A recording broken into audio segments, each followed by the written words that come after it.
नमस्कार दोस्तों, आज आपका एक बार फिर से स्वागत है हमारे YouTube चैनल पर।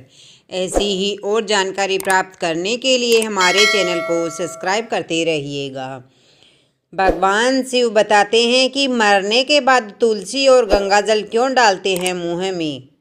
एक समय की बात है, माता पार्वती भगवान शिव से कहती है, हे प्रभु, मेरे मन में एक शंका है, कृपया मेरा मार्गदर्शन करें।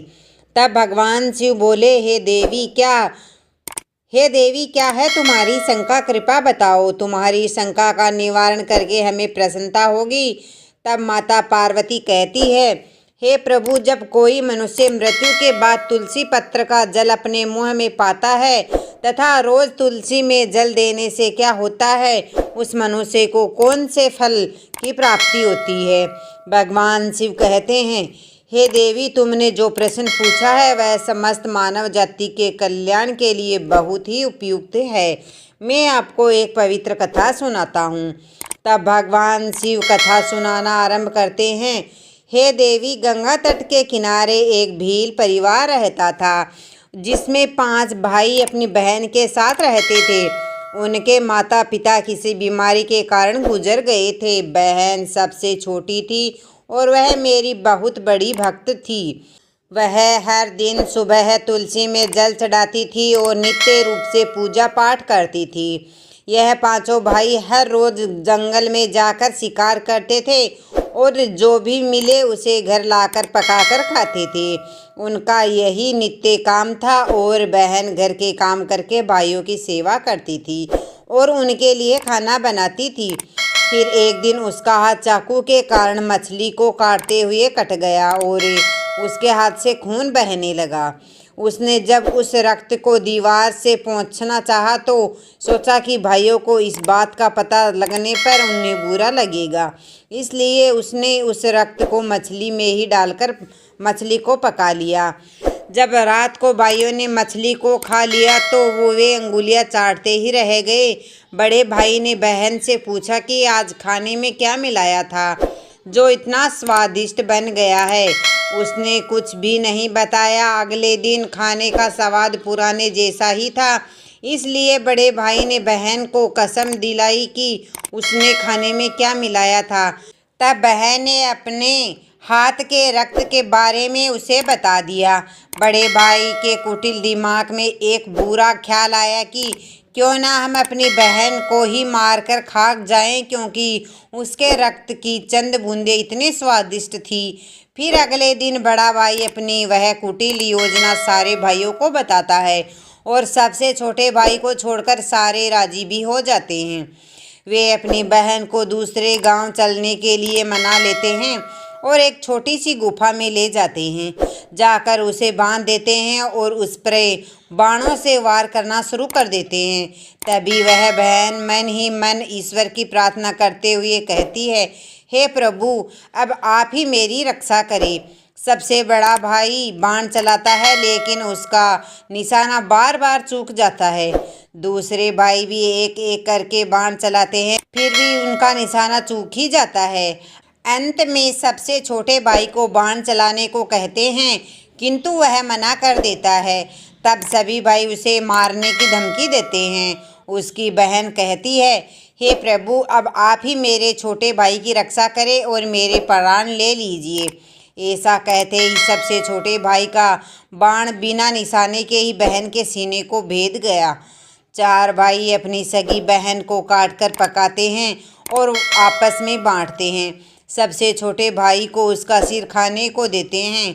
वह अत्यंत दुखी होकर मन ही मन रोता हुआ और उसने अपने कपड़ों में एक मछली का टुकड़ा छुपा कर रखा था। उसने उस मछली को ही खाने में मिलाकर खा लिया।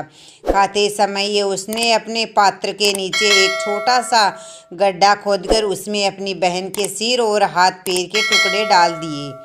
फिर वे सब वहाँ चले जाते हैं। दूसरे दिन छोटा भाई उस जगह पर आकर अपनी बहन की याद में एक बांस का पेड़ लगा देता है और उसे रोजाना पानी देता है। कुछ दिन बीत जाने के बाद एक साधु उस बांस के पास मल मूत्र त्यागने हेतु जाता है तो वहाँ से आवाज़ आती है, हे साधु महाराज, आप इस जगह पर मलमूत्र का त्याग ना करें। साधु आश्रय से एक बांस के टुकड़े को काटकर अपने साथ रखते हैं और उसकी एक बांसुरी बना लेते हैं। जब भी वह साधु बांसुरी बजाता है, उसमें से एक स्त्री की सुंदर गाती हुई आवाज़ आती है। साधु उस बांसुरी को बजाते हुए अपना जीवन यापन करने लगा। कुछ समय बाद वह साधु बड़े भाई के घर गया। उस बांसुरी से आवाज़ आने लगी, इसी दुष्ट ने मेरी हत्या की है। सुनते ही बड़ा भाई घर से भागते हुए आया और साधु को अपने द्वार से आगे भगा दिया। साधु अन्य 4 भाइयों के द्वार पर भी जाता है, किंतु वे सभी उसे भगा देते हैं। साधु को तब समझ में आता है कि जिस स्त्री की आत्मा इस बांसुरी में है, उसका इन लोगों के साथ कुछ नाता है, लेकिन साधु उन सभी के साथ कुछ भी नहीं कर सकता था। आखिर में साधु 5वें भाई के द्वार पर जाता है। बांसुरी कहती है, यही मेरे प्रिय भाई का घर है। दुखी भाई को अपनी बहन की पुकार सुनाई देती है। वह साधु से बांसुरी मांगता है। साधु बांसुरी को 5वें भाई को दे देता है और वहाँ से चला जाता है। भाई अपनी बहन के आवाज़ वाली बांसुरी बजाता है तो वह कहती है, हे भाई, मुझे पता है तुम मुझसे बहुत प्रेम करते हो, किंतु मेरी मुक्ति के लिए तुम हर दिन घर की तुलसी में जल चढ़ाओ तथा भगवान श्री हरि विष्णु की नित्य पूजा पाठ करो। भाई अपनी बहन की बातों को मानकर नित्य तुलसी में जल चढ़ा देता है और भगवान विष्णु की पूजा करता था।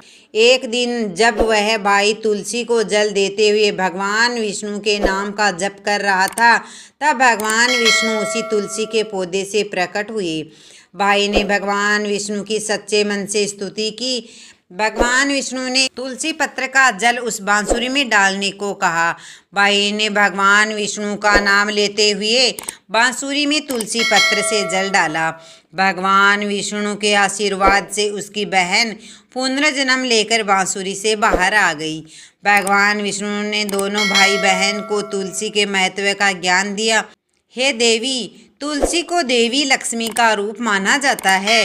तुलसी में हर रोज जल चढ़ाने से जीवन की सभी परेशानियां दूर होती है, सुख शांति और धन की प्राप्ति होती है। तुलसी में जल चढ़ाने का सही समय सूर्योदय से लेकर उसके 2-3 घंटे बाद तक का होता है। रविवार को तुलसी में जल नहीं चढ़ाना चाहिए। मंगलवार को तुलसी में जल चढ़ाने से भगवान विष्णु देवी लक्ष्मी दोनों ही प्रसन्न होते हैं। रोज सुबह स्नान के बाद तुलसी में जल अर्पित करने से जीवन के दुर्भाग्य दूर होते हैं। मृत्यु ही जीवन का परम सत्य है। मृत्यु के उपरांत व्यक्ति का विधि पूर्वक अंतिम संस्कार करने का विधान है, जिससे उसके शरीर को मुक्ति मिल सके और वह एक शरीर को त्याग कर दूसरा शरीर धारण कर सके। मृत्यु के समय मुंह में गंगा जल डालने का कारण है कि गंगा जल कभी खराब नहीं होता। कुछ बूंदे ही व्यक्ति के लिए मोक्ष द्वार खोल देती है। मृत्यु के समय गंगा जल डालने से व्यक्ति को कई शारीरिक कष्टों से मुक्ति मिलती है और आसान मृत्यु हो जाती है। यदि मृत्यु के समय व्यक्ति के मुंह में तुलसी की पत्तियां रखी जाती है तो उसे भगवान विष्णु का आशीष प्राप्त होता है और संसार की मोह माया से मुक्ति मिलती है। शरीर के सारे कष्ट दूर हो जाते हैं और आत्मा सभी बंधनों से मुक्त हो जाती है। तुलसी के नाम से ही यमलोक में कष्ट देने वाले राक्षस शांत हो जाते हैं और मोक्ष का मार्ग आसान हो जाता है। इसलिए मोक्ष के लिए गंगा जल और तुलसी का सेवन मृत्यु के समय किया जाता है। दोस्तों, वीडियो कैसा लगा? वीडियो अच्छा लगा तो वीडियो को लाइक से सब्सक्राइब जरूर कीजिएगा। अंत में बोले हर हर महादेव।